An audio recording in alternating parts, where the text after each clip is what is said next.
Bienvenue dans le podcast Au cœur de mon cycle, dédié à la santé hormonale et au bien-être des femmes. Je suis Mathilde Thiésy, coach en santé hormonale. En 2017, suite à des lésions d'endométriose, j'ai perdu mon rein droit, un électrochoc qui m'a propulsée vers un chemin de transformation. Aujourd'hui, maman de 2 enfants, je me suis formée pour donner la parole aux femmes, les accompagner et leur rappeler à quel point elles sont puissantes. Dans ce podcast, vous trouverez des épisodes en solo. Mon souhait est de vous aider à mieux connaître et mieux comprendre votre corps et à cultiver un équilibre hormonal optimal. Vous trouverez également des épisodes avec des invités.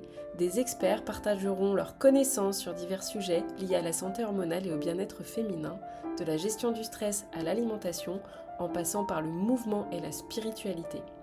Chaque épisode vous informera, vous inspirera et vous donnera des outils concrets pour améliorer votre vie quotidienne. Restez à l'écoute pour des conversations enrichissantes, des conseils pratiques et des moments de connexion visant à illuminer votre parcours vers une vie épanouissante. N'oubliez pas de vous abonner pour ne manquer aucun épisode et rejoindre notre communauté sur Mathilde Ando Bloom. Merci d'être à mes côtés dans Au cœur de mon cycle pour explorer ensemble les merveilles et les défis de la vie féminine. Je suis ravie de vous accompagner dans ce voyage. Bonjour à toutes, bonjour à tous, je suis super heureuse de vous retrouver pour un nouvel épisode de Au cœur de mon cycle. Et aujourd'hui, je suis absolument ravie de recevoir Julia Bouet, qui est nutrithérapeute. Bonjour Julia.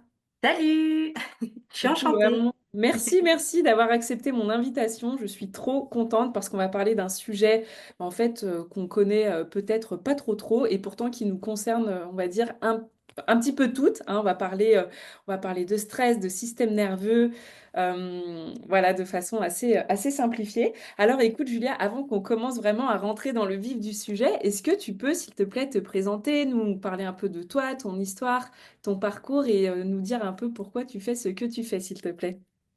Oui, avec plaisir.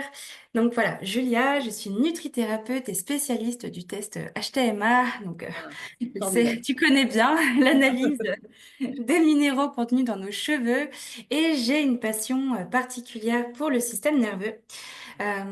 Donc mon histoire personnelle y joue un rôle important. Donc c'est vrai que j'ai traversé plusieurs périodes difficiles dans mon enfance, adolescence, et le Mhm. dernier coup dur en tant qu'adulte, c'était un burn-out professionnel il y a quelques années. Donc typiquement, j'étais en situation où je cherchais la reconnaissance de mes supérieurs, Mm. je courais après la performance, la réussite, puisque ce sont des valeurs qui sont fortement valorisées hein, dans notre société. Et c'est ce qui m'a conduit donc vers ce burn-out, autant psycho-émotionnel que physiologique, parce que j'ai quand même fait 6 épisodes de Covid en un an. Ouf, là là. Ouais, Ah oui. Ah, c'est costaud là, hein. ouais, Ouf. c'était costaud. J'avais des troubles hormonaux importants et notamment un énorme SPM très handicapant, des problèmes de thyroïde. Enfin vraiment, c'était assez fort. Donc ça m'a poussée à prendre ma santé en main. Mm. Autant sur le plan physique que sur le plan psycho-émotionnel. Et en fait, bah, c'est cette expérience qui m'a poussée à m'intéresser de près à l'impact du stress sur notre physiologie Mm. et à la corréler du coup avec ma passion de, de plusieurs décennies sur la nutrithérapie qui est devenue mon métier. Donc Wow. aujourd'hui, c'est vrai que j'amène à moi de nombreuses consultantes, surtout des femmes, hein, qui sont confrontées au stress, à l'anxiété, même au trauma, au Mm. traumatisme. Et d'un point de vue physiologique et en tant que nutrithérapeute, il y a vraiment un gros besoin de soutien. Mm. Donc bien sûr, je remplace pas un psychologue ou un praticien formé aux thérapies cognitivo-comportementales, donc pour les intimes, les TCC. Oh, super. Mais je pense que ouais, ça peut vraiment être une approche très complémentaire. Donc à la Mm. thérapie quand on est dans cet état de stress chronique ou de burn-out. Waouh. Quel Voilà. parcours, Julia. Merci pour ça, hein, parce qu'en fait, tu sais, je me rends compte que on est beaucoup à avoir eu quand même une épreuve ou plusieurs épreuves de vie qui ont fait que ben voilà, on a eu envie de se former, d'aider les autres à sortir aussi de certains schémas et puis de dire que ton burn-out, il t'a vraiment amené à prendre soin de toi sur tous les plans, tu vois, de pas avoir que le point de vue physique, mais aussi, comme tu disais, un peu, bah, évidemment, émotionnel. C'est super. Donc, merci pour ton partage. Et je pense que malheureusement ou heureusement, je ne sais pas comment dire, mais ça va aider beaucoup de femmes à peut-être mettre, tu vois, des mots sur ce qu'elles peuvent ressentir. Parce que, comme tu l'as si bien dit, en fait, ça impacte tellement de choses, le burn-out, que voilà, des fois, on peut être dedans ou en train de, voilà, d'y aller et puis sans même s'en rendre compte. Donc c'est trop bien. Génial, génial. Écoute, avant qu'on, bah voilà, pour débuter, est-ce que tu peux un peu nous expliquer comment, on va dire, un stress chronique ou des traumatismes, eh ben, peuvent clairement affecter notre système nerveux et notre corps? Peut-être, est-ce qu'on pourrait d'abord orienter, en fait, quand on parle du système nerveux, on parle de quoi? C'est quoi le système nerveux? Parce que finalement, on peut en entendre parler, mais sans trop savoir ce que c'est. Oui, avec plaisir. Donc là, je vais parler du système nerveux autonome. Donc c'est lui qui régule toutes les fonctions automatiques de notre corps, donc comme la respiration, le rythme cardiaque et la digestion, par exemple. Ok. Donc il va se diviser en deux branches principales. Donc on a le système sympathique qui lui va nous préparer à réagir face au danger. Donc Hmm. peut-être que c'est voilà, c'est un terme que tu as dû entendre, c'est une réaction de fuite ou combat. Et on entend souvent l'exemple de la fuite devant un prédateur comme un ours, mais je préfère quand même prendre un exemple plus parlant. Je pense Hmm. que ça nous est tous arrivé de se faire doubler dans une file d'attente. Voilà, c'est très Hmm. énervant, mais on va avoir des réactions finalement différentes. Par exemple, dans une réponse de combat. Dans ce cas de figure, on va de manière assez sèche ou autoritaire et parfois agressive dire à la personne de retourner gentiment à sa place, parce qu'on était là Hmm. avant. Et dans ce même exemple, pour une réponse de fuite, eh bien, on va se laisser doubler sans rien dire. Hmm. En fait, on va chercher à éviter le conflit et la confrontation. Euh, donc, ça, c'est vraiment quelque chose où on va être confronté assez souvent, hein, ce système sympathique. Et on a donc l'autre système qu'on appelle parasympathique, qu'on peut lui-même dissocier en deux sous-parties, si je peux Ok. dire ça comme ça. Donc la première sous-partie, ça va être l'état dorsal.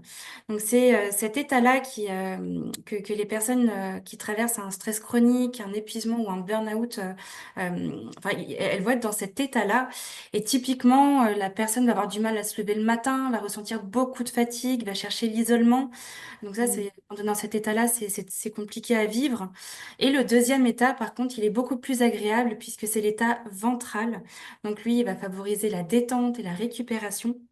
Donc ça Hmm. va vraiment être l'état où on va se sentir en sécurité avec un sentiment d'appartenance donc à une communauté. Ça peut se produire quand on est avec des amis, hein, qu'on connaît de longue date, qu'on sait qu'il n'y a plus pas de jugement, ou tout Hmm. simplement un moment en famille. Donc, je voulais aussi préciser que c'est quand même normal de naviguer d'un état à l'autre, parce que notre système nerveux fonctionne comme ça. Il est fait en fait pour naviguer entre ces deux états, parce que c'est normal d'être confronté à du stress, et notre Hmm. système nerveux doit être en mesure de s'auto-réguler. Et en fait, ce qui va faire la différence, c'est notre capacité à revenir plus ou moins rapidement à un état de sécurité et d'apaisement. Donc, c'est ce qu'on va appeler la fenêtre de tolérance. Plus elle est Hmm. large et plus on retrouve facilement notre équilibre. Et par contre, à l'inverse, quand on souffre d'anxiété ou de stress chronique, ce retour est beaucoup plus difficile. Et en fait, la fenêtre de tolérance va se rétrécir. Et c'est là où, en fait, on va vivre des variations émotionnelles super intenses, quoi. Hmm. Voilà. Oh, wow. Donc super intense. Donc comme voilà, pour résumer, c'est voilà, normal de passer d'un état à l'autre, mais en fait, ce qui va faire que ça va être, on va arriver plus ou moins à s'auto-réguler, c'est bah, un peu tout ce qu'on peut mettre peut-être soit en place au quotidien, soit déjà rien que peut-être d'avoir conscience de ça, ça peut, euh, ça peut déjà aider quoi. Ah oui, totalement. Mm. Super. Et donc, si on parlait un petit peu du cortisol, hein, qui est l'hormone un peu qu'on appelle communément du stress. Donc, est-ce que par rapport au... est-ce que tu peux nous expliquer un petit peu quand, voilà, en état de stress chronique, est-ce qu'il va y avoir une production excessive de cortisol? Comment ça se présente tout ça? Alors oui, tout à fait, hein. Quand on est exposé en stress chronique, le système sympathique, il va rester constamment activé. Mm. Et ça va vraiment entraîner une production de cortisol excessive, hein. Donc, comme tu l'as très bien dit, c'est une hormone du stress. Donc, à court terme, elle est intéressante. Elle va vraiment nous aider à gérer la menace. Sans reprendre l'histoire de l'ours, si on prend l'histoire d'une voiture qui nous fonce dessus, bon, bah, c'est grâce au cortisol qu'on va réussir à sprinter pour l'éviter. Mm. Et c'est hyper important et, d'en produire. Mais par contre, c'est à long terme qui va finir par perturber notre équilibre global, mais surtout hormonal, immunitaire et bien d'autres fonctions dans le corps. Euh, et en fait, la problématique, parce que là, effectivement, on a une problématique d'excès, de déficit de cortisol. Bon, malheureusement, je peux pas euh, tout évoquer, mais c'est vrai que le sujet qui me touche beaucoup, c'est que si on ne prend pas en charge ce stress chronique, on va courir droit vers la fatigue surrénalienne, qui, elle, pour le coup, a des dommages importants sur notre corps. Mm. Puisqu'en fait, un stress constant, donc comme on l'a dit, va entraîner une production excessive de cortisol et en fait va à long terme entraîner un épuisement des glandes surrénales. Mm. Sauf qu'en fait, ce sont ces mêmes glandes surrénales qui produisent le cortisol. Donc en fait, c'est quand on arrive à cet état de fatigue surrénalienne où la production de cortisol commence fortement à baisser, qu'on va vraiment ressentir au niveau physique de la fatigue, des troubles du sommeil et au niveau psycho-émotionnel, j'aime bien dire une intolérance au stress parce que c'est vraiment ça qu'on ressent. On est intolérant au stress, peu importe ce qui se passe, même si ce sont des petites choses, ça va être insupportable, on va pas réussir à le gérer. Euh, Mm. et d'un point de vue bah, en nutrithérapie micronutritionnelle, c'est vraiment un énorme contexte de carence en minéraux. Donc on a bien entendu le magnésium qu'on connaît bien, qui va participer à réguler les niveaux de cortisol et soutenir la fonction nerveuse, bien sûr. Mais on a aussi le calcium. Mm. Quand on en manque, on va amplifier les symptômes d'épuisement. Le zinc aussi, il est très impliqué. Enfin voilà, il y a plein d'autres minéraux qui sont impliqués dans la réponse au stress. Mm. Euh, et donc voilà, pour répondre en fait à- à- cette problématique de déficit de cortisol, en fait, ça va vraiment venir impacter nos fonctions vitales, la régulation du métabolisme aussi, d'où la prise de poids pour certains et Mm. certaines, mais aussi, voilà, ça va vraiment impacter notre humeur, la gestion de l'inflammation dans le corps, donc on va avoir beaucoup plus de douleurs diffuses dans le corps. Et notre corps devient plus vulnérable, fatigué, avec des difficultés à se réadapter à des situations stressantes. Donc sur cette histoire de fenêtre de tolérance dont je parlais, elle est tellement raccourcie qu'en fait, on en vient à cette intolérance au stress, quoi. Tu sais que j'avais jamais entendu cette expression, intolérance au stress, mais c'est Mm. tellement ça. Parce que là, tu viens vraiment de nous donner tous les signes un peu du cortisol qui, du coup, est trop bas parce que justement, il a été trop, trop, trop en mode plus, quoi, pendant, je sais pas, soit des années, soit des mois, mais vraiment un mode hyper intense qui, après, boum, en fait, c'est l'effet cortisol bas, plus. Et donc, tout ce que tu viens de nous évoquer, les symptômes, la physique, un peu émotionnelle. Donc, on voit qu'il y en a quand même beaucoup, hein, malheureusement. Oui, oui, il y en a beaucoup. Là, j'en ai cité que quelques-uns, mais c'est vrai qu'au niveau physique, ce qui va vraiment être très typique d'une fatigue surrénalienne ou d'un déficit de cortisol, ça va être une fatigue intense qui va vraiment persister même si on a bien dormi. Ça, c'est Hmm. vraiment typique. On a bien dormi et pourtant on se réveille fatigué. On va aussi ressentir comme des hypoglycémies, donc des coups de pompe dans la journée, avec des besoins ça aussi, c'est vraiment révélateur des besoins accrus en sucre ou en sel. Hmm. Mais aussi des sensations d'hypotension, de vertige, de faiblesse, Hmm. aussi la peau sèche, des troubles digestifs, le système immunitaire qui affaiblit. Euh, donc là, typiquement, un système immunitaire affaibli dans ce contexte avec des infections chroniques, des infections fréquentes et chroniques, ça va être un manque de zinc dans le test de cheveux. Ça, c'est vraiment quelque Hmm. chose de très fréquent que je vois très souvent. Et au niveau des symptômes émotionnels et cognitifs, là, ça va être vraiment de l'anxiété, de la dépression, de la perte d'énergie mentale et aussi une sensation de tête pleine où on a Ah. l'impression que plus rien peut rentrer dedans. Ça, c'est assez étonnant à vivre. Du coup, aussi des troubles de la mémoire, parce que si rien rentre dans notre tête, forcément, on oublie beaucoup de choses. Hmm. Euh, et en fait, voilà, cette intolérance au stress où en fait le moindre événement va devenir accablant. Mm. Et typiquement, bah, dans un test de cheveux, là, ça va être un déséquilibre du sodium et du potassium, hein, où on va voir qu'on va avoir une réponse au stress qui est complètement perturbée. Mm. Donc, euh, donc voilà, c'est vrai que ce qui me paraît important de retenir, c'est que le cortisol, ben, ça va jouer un rôle essentiel dans notre santé. Mais en fait, s'il est produit à des niveaux adaptés, en fait, hein, selon le Ouais. besoin, donc qu'ils soient en excès ou en déficit, en fait, ça va avoir des conséquences vraiment importantes sur notre santé, Mm. sur notre immunité, notre énergie, quoi. C'est ça, c'est que ça peut avoir tellement, entre guillemets, de symptômes que oui, ça peut valoir le coup vraiment de se poser la question à comment est un peu mon niveau de cortisol. Donc là, vraiment, pour ça, le test capillaire est absolument, absolument magique.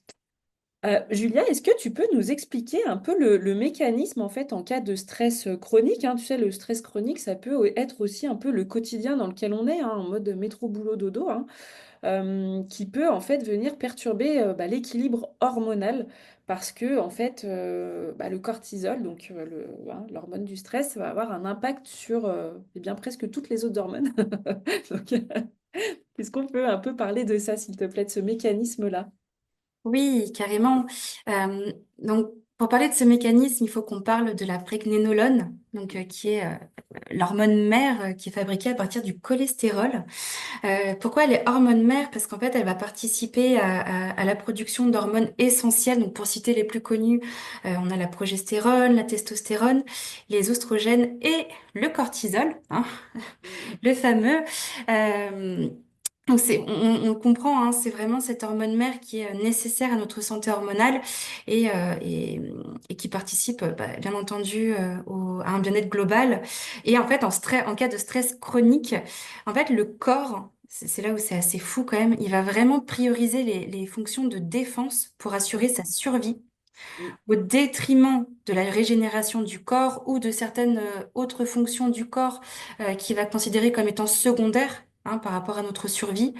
Euh, donc en fait, la prégnénolone va être détournée pour produire du cortisol et du coup ça va totalement réduire la production des autres hormones comme les oestrogènes, la progestérone, etc. Et pourtant elles sont vitales pour notre santé, pour notre Mm. fertilité. Bien entendu, hyper importante et notre équilibre métabolique. Donc c'est un phénomène, euh, donc le fait que la prénénolone soit détournée au détriment, pour pour produire du cortisol au détriment de ces autres hormones, a pour nom le vol de la prégnénolone. Mm. Voilà, c'est vraiment un mécanisme simple, mais qui est vraiment crucial, je trouve, à comprendre pour préserver notre santé hormonale. Euh, et je trouve qu'apprendre à gérer son stress dans un contexte de dérèglement hormonal prend tout son sens ici, finalement, quand on comprend ce qui se passe au niveau des mécanismes. Donc voilà, je trouvais que c'était c'est une bonne question. Super. Oui, parce qu'en fait, c'est ça, c'est quand le corps il est vraiment en mode survie, hein, sans, voilà, soit à cause, je sais pas, de vraiment le quotidien qui est trop chargé entre les présentations boulot, le trafic, peu importe, peu importe.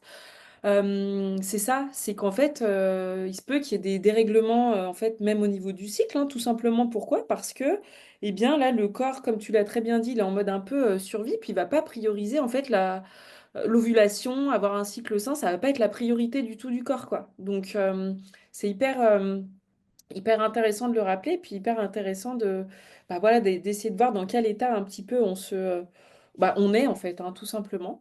Et est-ce que tu peux peut-être nous parler de, je sais pas, d'outils ou de conseils que tu pourrais recommander pour justement, quand on est dans ce schéma un peu de justement, il y a eu trop de cortisol qui a été pompé, entre guillemets, et puis bim, on est au ras des pâquerettes, et puis on se retrouve avec un cortisol qui est trop bas. Est-ce que tu as des conseils, des outils que tu pourrais peut-être nous partager, s'il te plaît? Oui, alors pour aborder le stress et ses impacts, bien entendu, on a le travail sur l'hygiène de vie, la nutrition, la micronutrition. Dans un contexte de déficit de cortisol, je mettrai aussi l'accent sur le travail sur les biorhythmes. Ça, c'est hyper important. Voir la lumière naturelle le matin, respecter les mêmes heures de lever, de coucher, de repas, éviter les écrans le soir. Ça Mm. paraît extrêmement anodin comme conseil, mais en fait, ça fait partie des conseils les plus importants à retenir quand on est en déficit de cortisol. Mm. Ça met beaucoup de temps aussi à se rééquilibrer. Et bien sûr, En termes de mois, en termes de... Ouais, c'est ça. Ça peut être en termes de mois ou d'années même. Ah ouais, ça peut être Ah en ouais. termes de voire d'années. Ok, ok, ok. Typiquement, un HTMA en burn-out, ça peut mettre des années à revenir à des niveaux corrects. Moi, je parle du HTMA parce que c'est vraiment des résultats concrets. Oui. Euh, c'est vrai que oui, ça peut prendre des années. Mais, euh, mais c'est possible. Et bien sûr, bah, ça va être, selon moi, nécessaire de travailler sur les aspects psycho-émotionnels, hein, parce que pourquoi on en est arrivé là, il y a une raison. Ça, Mhm. c'est évident. Euh, et ben voilà, je t'ai fait aussi la transition avec le test, le cher test HTMA, mon chouchou clairement, surtout dans ce contexte, parce que en nous montrant en fait les carences et les excès en minéraux, on va voir vraiment ce qui se passe dans le corps, comment sont impactées notre production hormonale, donc le cortisol, hein, typiquement, voir effectivement si on a des niveaux trop bas en magnésium ou en zinc, ça va vraiment augmenter l'anxiété ou encore le duo sodium-potassium dont j'ai parlé, qui est vraiment hyper important dans la réponse au stress. Mhm. Donc c'est vrai que dans un contexte même d'excès ou en tout cas de déficit de cortisol, pour moi le test HTMA, le test capillaire, effectivement, il serait vraiment à réaliser sans aucune hésitation. Donc voilà, si on souffre de fatigue chronique, de stress élevé, d'anxiété, de troubles hormonaux, ce test va vraiment nous aider à voir les déséquilibres. Et en plus, on a des résultats vraiment concrets en fait sur notre physiologie. Enfin, voilà, pour la petite anecdote, quand j'ai eu le diagnostic de plusieurs médecins pour mon burn-out, j'étais dans le déni. Voilà, je ne voulais pas y croire. Ça a été très dur. Et en fait, quand j'ai eu mon tout premier résultat du test HTMA, là, ça a été la grosse claque. Ah, de Ouais. voir vraiment, en fait, c'est ça qui est absolument Ah génial ouais. dans ce test, c'est que, Ah ouais. en fait, c'est vraiment une, entre guillemets, j'aime bien utiliser ce mot maintenant, c'est une cartographie de tout ce qui se passe dans le corps. Et en fait, c'est vraiment noir sur blanc, quoi. Tu vois, parce que tu vois les barres.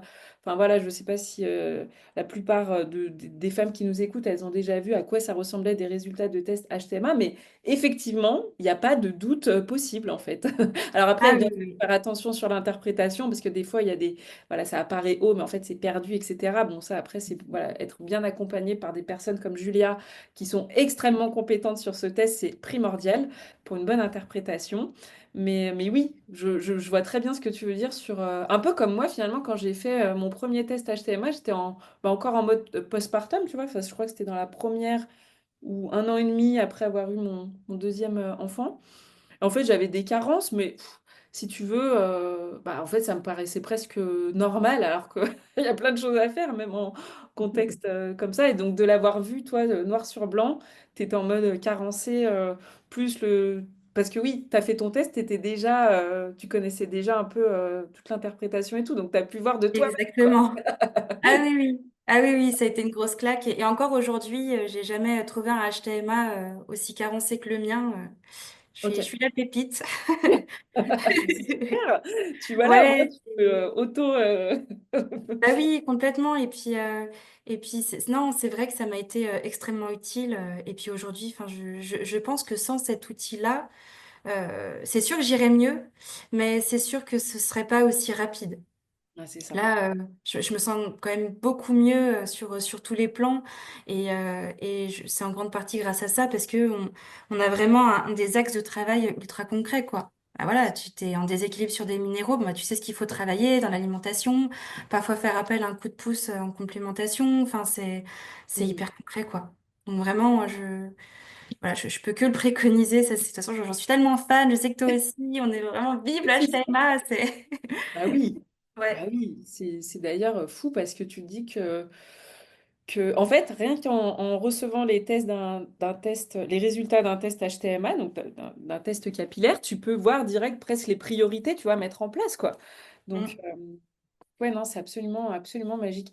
Est-ce que tu aurais d'autres conseils comme ça, outils pour, que tu pourrais nous partager pour justement essayer de trouver un peu des solutions. Alors, on a bien vu, hein, bien s'exposer à la lumière du jour, avoir un rythme voilà, de repas, de lever, de coucher, s'exposer le moins possible, évidemment, le soir aux écrans, à faire un test HTMA, évidemment. Est-ce que tu as d'autres choses? Enfin, ça fait déjà pas mal de pistes, hein, mais...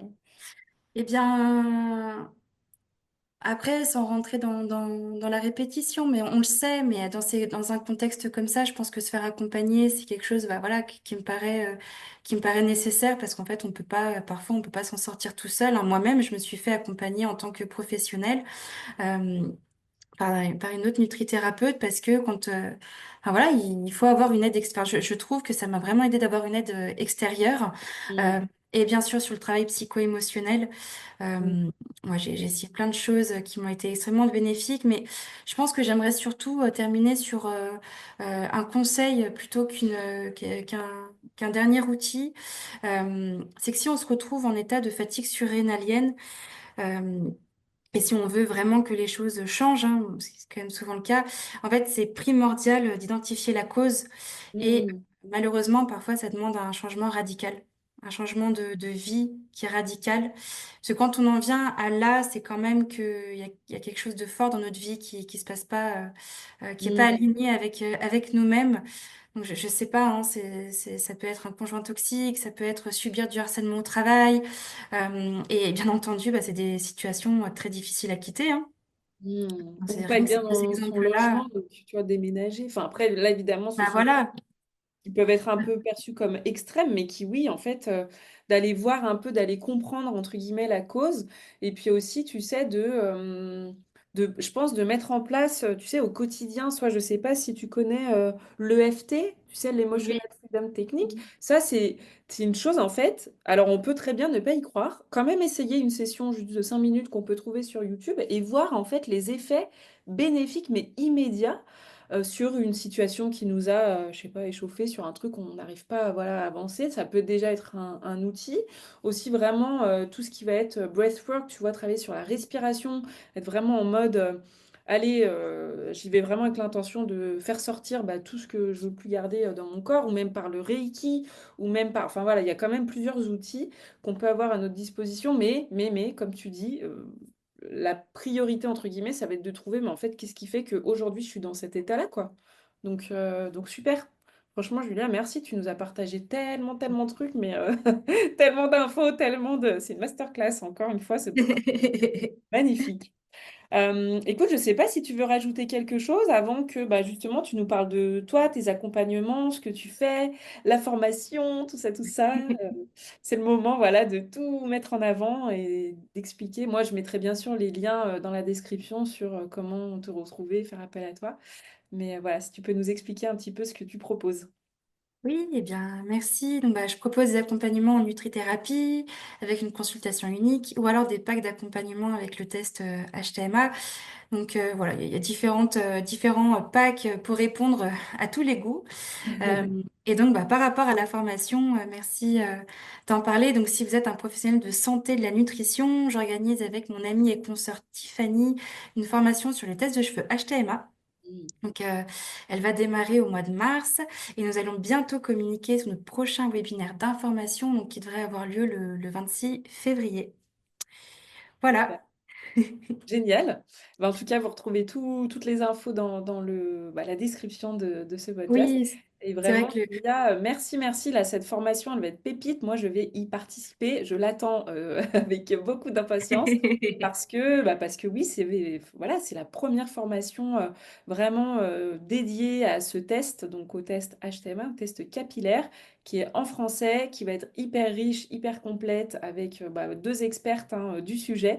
Donc ça va être trop trop bien et puis je peux que vous recommander de bah, voilà, d'y participer et puis d'ajouter ça à vos accompagnements en fait en tant que pro, pro de santé. Voilà, bah, Julia, merci, merci, merci beaucoup d'avoir accepté mon merci. invitation. Merci pour tout ce que tu nous as partagé et prends bien soin de toi et à très bientôt. Merci, à bientôt. Merci à toi. Cet épisode est fini. Merci infiniment d'avoir rejoint cette aventure au cœur de la santé hormonale et du bien-être féminin. Ensemble, nous avons exploré les mystères et les défis de la vie féminine en mettant en lumière le pouvoir et la résilience qui résident en chacune d'entre nous. Je vous encourage à continuer à cultiver cet équilibre hormonal optimal, à écouter votre corps et à prendre soin de vous avec compassion et bienveillance. Rappelez-vous toujours que vous êtes votre meilleur allié dans ce voyage. N'hésitez pas à partager cet épisode à une femme qui pourrait être intéressée. Continuez à vous connecter avec notre communauté sur Mathilde Ando Bloom où vous trouverez des ressources supplémentaires, du soutien et des encouragements pour votre cheminement personnel. Je suis vraiment honorée de faire partie de votre parcours et reconnaissante de la confiance que vous m'avez accordée en me permettant de vous accompagner dans cette quête de santé et d'autonomie. À bientôt pour de nouveaux épisodes où nous continuerons à explorer ensemble les merveilles de la vie féminine.